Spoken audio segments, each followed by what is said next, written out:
Print and electronic media అన్నలందరికీ నమస్కారం.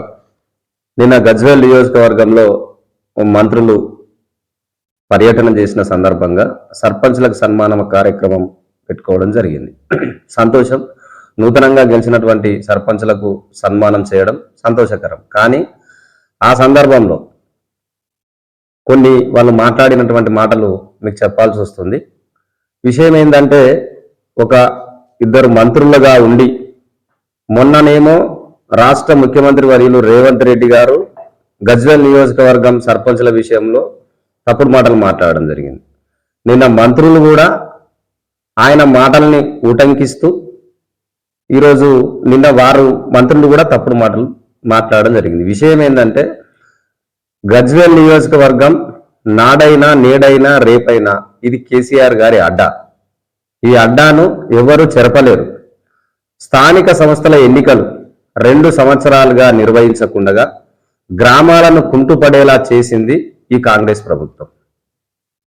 2 సంవత్సరాలకు సర్పంచ్ ఎన్నికలు నిర్వహిస్తే ఈరోజు గజ్వేల్ నియోజకవర్గంలో 92 స్థానాలు బీఆర్ఎస్ పార్టీ బలపరిచినటువంటి అభ్యర్థులు గెలవడం జరిగింది. 179 స్థానాలకు 92 స్థానాలు. అలాగే కాంగ్రెస్ పార్టీ 68 స్థానాలు గెలవడం జరిగింది.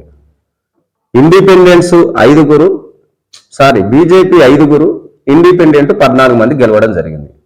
ఈ ముగ్గురు కలిపినా కూడా వీళ్ళ ఖాతాలో, కాంగ్రెస్ ఖాతాలో వేసుకున్నా కూడా 92 మంది కాదు. కానీ మంత్రులే గజ్వేల్ నియోజకవర్గంలో మేము 98 స్థానాలు గెలిచినామని, వారు వన్ సైడ్ అయిందని, కారు పంక్చర్ అయిందని మాట్లాడడం చూస్తూ ఉంటే, అంటే అసలు గజ్వేల్ నాయకులు మంత్రులకు, ముఖ్యమంత్రి గారికి కరెక్ట్ సమాధానం చెప్తలేరా, లేక వాళ్ళే ఏమీ తెలియకుండా వచ్చి ఏది పడితే అది మాట్లాడుతున్నారా అర్థం కానటువంటి పరిస్థితి ఏర్పడ్డది. ఈరోజు గజ్వేల్ నియోజకవర్గంలో 92 స్థానాలు గెలిచినాం. రేపు పొద్దుగాల బహిరంగ చర్చకు సిద్ధం. మీరు ఇండిపెండెంట్ గా గెలిచినటువంటి వ్యక్తులకు తాయిలాలు ఇస్తామని, బీఆర్ఎస్ పార్టీలో గెలిచినటువంటి సర్పంచ్లను బెదిరింపులకు గురి చేస్తూ, భయాందోళనలకు గురి చేస్తూ, కాంగ్రెస్ పార్టీ అధికారంలో ఉంది మీరు రాకపోతే మీ అంతు చూస్తామని చెప్తూ ఇలా బెదిరింపులకు పాల్పడతా ఉన్నారు. అంటే రేపు బెదిరింపులతో వచ్చేటువంటి సర్పంచ్లను కలుపుకొని రాష్ట్ర మంత్రులు చెప్పినట్టుగా అనిపిస్తా ఉన్నది నాకు. ప్రజాస్వామ్యబద్ధంగా గెలిచినటువంటి సర్పంచ్లు ఎవరైతే ఉన్నారో గ్రామాల అభివృద్ధి కోసం అందరూ కలిసికట్టుగా పనిచేయండి, రాష్ట్ర ప్రభుత్వం మీకు నిధులు ఇస్తుంది అని చెప్పాల్సినటువంటి వ్యక్తులు ఈరోజు ప్రతిపక్షంగా ఉన్నటువంటి గెలిచిన సర్పంచ్లను బెదిరించడం, వాళ్ళకు వాళ్ళే ఇండిపెండెంట్లు, బీజేపీ అభ్యర్థులను వాళ్ళ ఖాతాలో వేసుకొని మేము గెలిచామని చెప్పడం ఏదైతే ఉందో అది అసత్య ప్రచారం. ఈ సందర్భంగా ముఖ్యమంత్రి గారికి, అలాగే నిన్న వచ్చినటువంటి పొన్నం గారికి, వివేక్ గారికి నా రిక్వెస్ట్ ఏంటంటే, మీకు సరి అయినటువంటి సమాచారం ఇస్తున్నట్టుగా లేదు, తెలుసుకొని గౌరవ మంత్రులు మాట్లాడాల్సిందిగా ఈ సందర్భంగా నేను విజ్ఞప్తి చేస్తున్నాను. సేమ్ టైంలో 42% రిజర్వేషన్లు ఇస్తామని చెప్పి బీసీలకు ఇవ్వకుండా సర్పంచ్ ఎన్నికలకు పోయారు.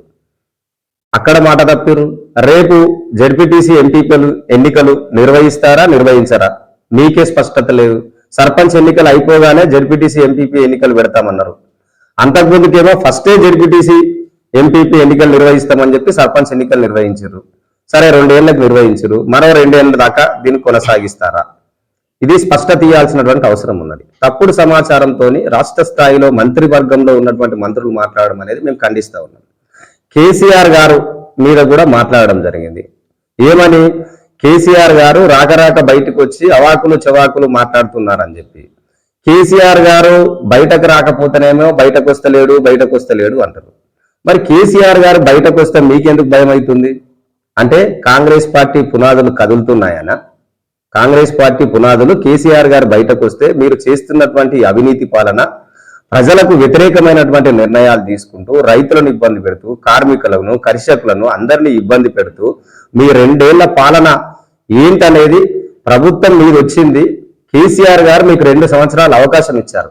ఎందుకోసం ఇచ్చారు? రాగానే మీరే అన్నారు, మేము 6 నెలలు కాలేదు వచ్చి మా మీద మాట్లాడుతున్నారు అన్నారు. 2 సంవత్సరాలు సమయం ఇచ్చింది.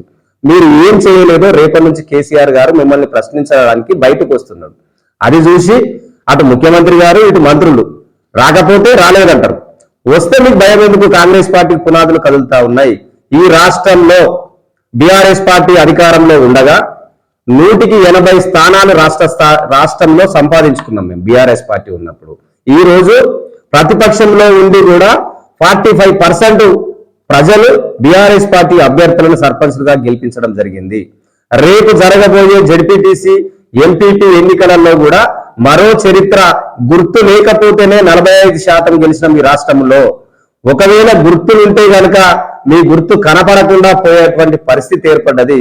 అది చూసుకొని గౌరవ మంత్రులు మాట్లాడాల్సిందిగా ఈ సందర్భంగా నేను విజ్ఞప్తి చేస్తా ఉన్నా.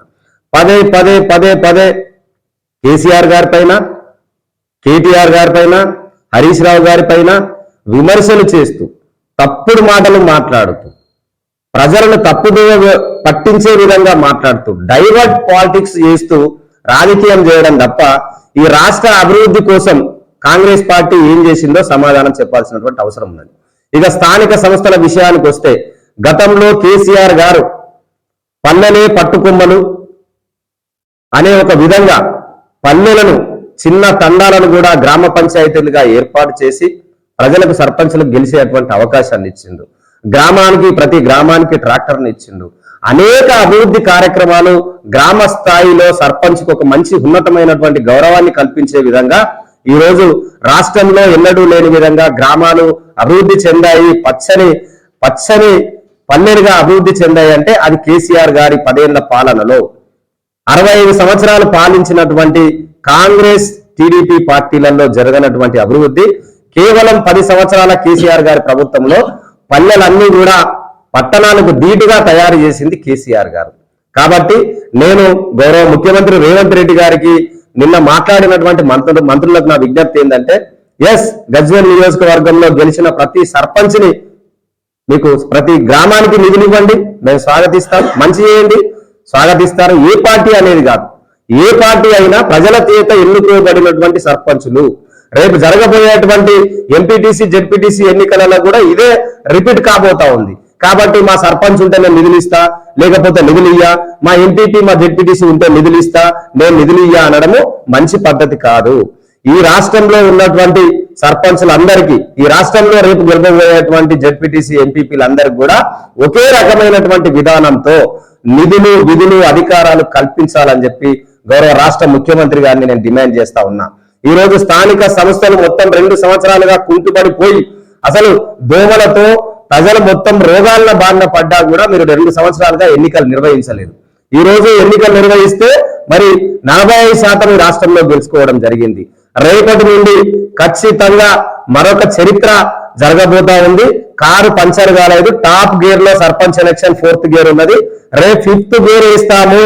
ప్రజలంతా కూడా మీరు చేసినటువంటి అనాలోచిత నిర్ణయాలతోని ప్రజలను ఇబ్బంది పెడుతున్నది గమనించి రేపు మీకు సరి అయినటువంటి రీతిలో ప్రజలు బుద్ధి చెప్పబోతా ఉన్నారు. కనుక స్థానిక సంస్థలకు నిధులు విధులు అధికారాలు కల్పించి వారి హక్కులను కాపాడి మరి మీకు ఎమ్మెల్యేలకు గదే ఓటు ఉంటుంది, సర్పంచ్ ఎంపీటీసీ జెడ్పీటీసీ గదే ఓటు ఉంటుంది.